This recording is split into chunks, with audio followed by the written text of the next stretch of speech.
വെറ്റിലപ്പാറ സ്വദേശി മുജീബിന്റെ തോട്ടുമുക്കത്തെ പലചരക്ക് കടയിൽ ഇന്നലെ രാത്രിയിലാണ് മോഷണം നടന്നത്. രാത്രി 11ഓടെ കടയടച്ച് ഉടമ വീട്ടിൽ പോയി. ഇന്ന് രാവിലെ 7-ന് പതിവ് പോലെ കട തുറക്കാനെത്തി. ഒരു ഷട്ടറിന്റെ പൂട്ട് തുറന്നു കിടക്കുന്നത് കണ്ടപ്പോൾ സംശയം തോന്നി. അങ്ങനെയാണ് കട മുഴുവൻ മുജീബ് പരിശോധിച്ചത്. മേശവലിപ്പിൽ സൂക്ഷിച്ച 30,000 രൂപ നഷ്ടമായി. മുക്കം പോലീസ് കേസെടുത്ത് അന്വേഷണം തുടങ്ങി. കടയെക്കുറിച്ച് വ്യക്തമായി അറിയാവുന്ന ആളാണ് മോഷ്ടാവെന്നാണ് സൂചന. ഞാൻ രാവിലെ സാധാരണ തുറക്കും പോലെ കട തുറക്കാൻ വേണ്ടി വന്ന് അല്ലെങ്കിൽ ഈ 2 ഷട്ടറും തുറന്നു. 3ാമത്തെ ഷട്ടർ തുറക്കാൻ വേണ്ടി നോക്കുമ്പോൾ താഴെ തുറന്നിട്ടില്ല.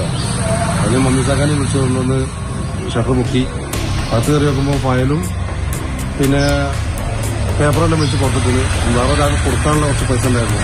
ആ പൈസ നഷ്ടപ്പെട്ടു.